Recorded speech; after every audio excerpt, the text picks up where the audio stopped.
Selama puluhan tahun, satu nama identik dengan televisi berkualitas tinggi, Sony. Dari ruang keluarga hingga ruang pamer teknologi, logo itu menjadi simbol kejernihan gambar dan kebanggaan industri Jepang. Tapi kini, sesuatu yang tak pernah dibayangkan terjadi. Sony memutuskan tidak lagi mengemudikan bisnis TV-nya sendiri. Perusahaan ini membentuk joint venture dengan TCL, raksasa manufaktur asal Cina. Dalam struktur baru itu, Sony bukan lagi pemegang saham mayoritas. Sebuah perubahan yang bukan hanya strategis, tapi juga emosional bagi sejarah panjang mereka. Pertanyaannya, kenapa sekarang? Apa yang membuat bisnis TV tak lagi masuk akal dijalankan sendiri? Dan apa ini akhir dari era TV Jepang? Atau justru awal babak baru yang lebih realistis?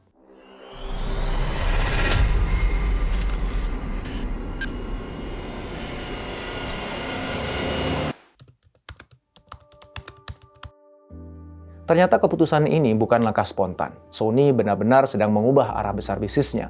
Lewat kesepakatan dengan TCL, Sony membentuk perusahaan patungan yang akan mengelola seluruh bisnis home entertainment-nya secara global. TCL memegang 51% saham, sementara Sony 49%. Artinya, Sony tetap bertahan, tapi tidak lagi memegang kendali penuh. Perusahaan baru ini nantinya mengurus semuanya, dari desain dan produksi TV serta perangkat audio rumah sampai penjualan, distribusi, dan juga layanan purna jual. Targetnya, penjajahan final rampung sebelum akhir Maret 2026 dan operasional dimulai April 2027 setelah seluruh izin dipenuhi. Ini bukan sekedar kerjasama pemasaran, ini adalah restrukturisasi total. Di balik itu semua ada kesadaran yang sederhana namun pahit. Bisnis TV hari ini sangat berbeda dibandingkan masa kejayaannya dulu. Pernah ada masa ketika TV Sony adalah jaminan kualitas, simbol supremasi teknologi Jepang yang membuat merek-merek Amerika tersingkir. Tapi kini, TV bukan lagi soal siapa yang paling canggih. Ini soal siapa yang paling efisien. Harga TV terus turun selama puluhan tahun. Teknologi cepat menyebar, keunggulan teknis makin mudah ditiru. Bahkan Sony sendiri sudah lama tidak memproduksi panel layar dan TV premiumnya menggunakan panel dari perusahaan Korea.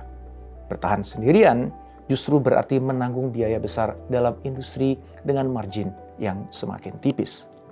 Di titik itulah Sony memilih bersikap realistis. Mereka membaca pola besar industri, bisnis TV berpindah dari Jepang ke Korea, lalu ke China. Ini bukan sekedar persaingan antar merek, tapi pergeseran pusat gravitasi manufaktur global. Dengan menggandeng TCL, Sony tetap hadir di pasar tanpa harus memikul seluruh beban perang harga. Pada saat yang sama, Sony memusatkan fokus ke bisnis bernilai tinggi dan sulit ditiru. Game, film, musik, anime. Jadi, langkah ini bukan menyerah, ini reposisi.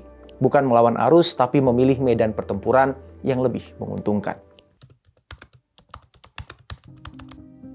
Kalau ditarik secara logis, langkah ini sebenarnya sangat masuk akal. Dalam industri TV modern, keunggulan bukan lagi pada kejinusannya, tapi pada efisiensi rantai bisnis. Sony kuat di riset, pemrosesan gambar, akurasi warna, desain industrial, dan citra premium yang dibangun puluhan tahun. Teknologi pengolahan gambar Sony tetap jadi pembeda di kelas atas.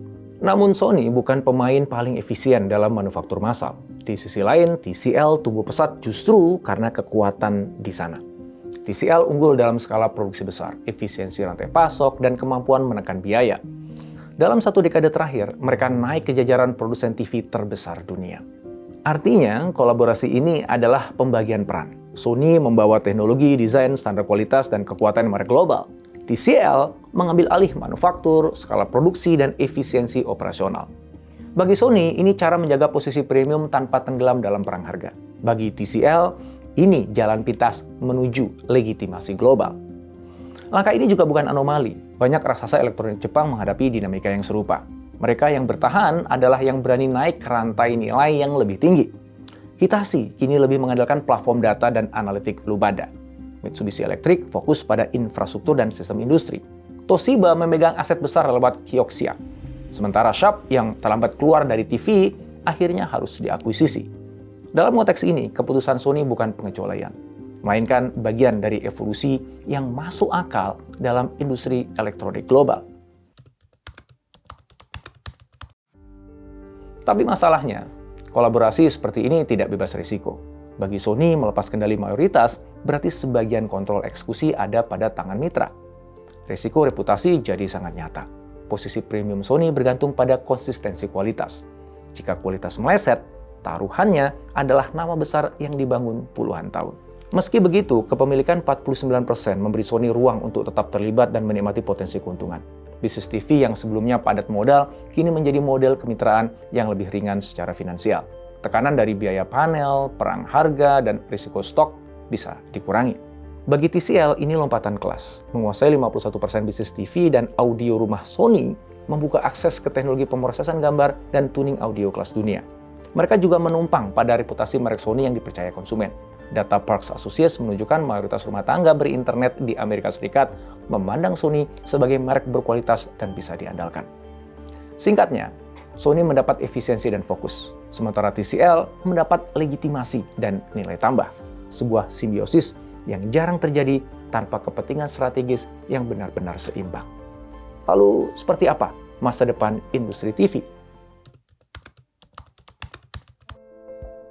Kedepan, perusahaan patungan ini berpotensi mengubah struktur industri TV. Dengan skala manufaktur TCL, TV bermerek Sony bisa diproduksi lebih efisien dan dijual lebih kompetitif. Segmen menengah atas hingga premium bisa makin tertekan. Ada 3 skenario yang mungkin terjadi. Skenario terbaik, yaitu DNA Sony tetap hidup, desain, pemrosesan gambar, dan audio software kontrol kualitas tetap dijaga ketat.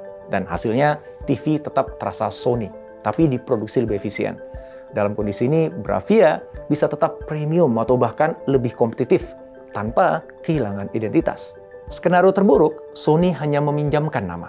TV pada dasarnya produk TCL dengan sedikit sentuhan khas Sony. Algoritma melemah, kontrol kualitas dilonggarkan, fokus bergeser ke biaya. Kalau ini terjadi, merek Bravia berisiko kehilangan makna. Kemungkinan yang paling realistis ada di tengah. Sony memang perlu keluar dari tekanan margin, tapi cara keluarnya menentukan persepsi publik. Keterlibatan Sony setelah 2027 mungkin tidak lagi penuh, namun juga tidak hilang sepenuhnya. Masa depan TV Sony kini sangat bergantung pada seberapa serius mereka menjaga jiwanya dalam kemitraan ini. Lalu apa pelajaran pentingnya? Pertama, ada kalanya adaptasi bisnis lebih penting daripada inovasi produk. Sony tidak memaksakan diri menciptakan keajaiban baru di TV. Mereka mengubah cara bermainnya agar tetap relevan. Ini mengingatkan kita bahwa fleksibilitas adalah sebuah aset strategis. Yang kedua, tidak semua kejayaan lama harus terus menjadi pusat perhatian. Sesuatu bisa tetap penting tanpa harus menjadi fokus utama. Sony tidak mematikan bisnis TV, tapi menempatkannya secara lebih realistis. Yang ketiga, kolaborasi bisa menjadi bentuk kekuatan, bukan kelemahan. Sony dan TCL saling melengkapi. Dalam banyak situasi, kemajuan datang saat kita berhenti ingin mengerjakan semuanya sendiri. Pada akhirnya, langkah Sony adalah pengingat bahwa umur panjang ditentukan oleh kemampuan membaca arah zaman. Ada waktu untuk memimpin sendirian, ada waktu untuk berbagi kemudi. Yang terpenting adalah tetap bergerak dan berani berubah, tanpa terjebak bayang-bayang kejayaan lama. Karena masa depan jarang memberi ruang bagi mereka yang hanya hidup dari nama besar masa lalu.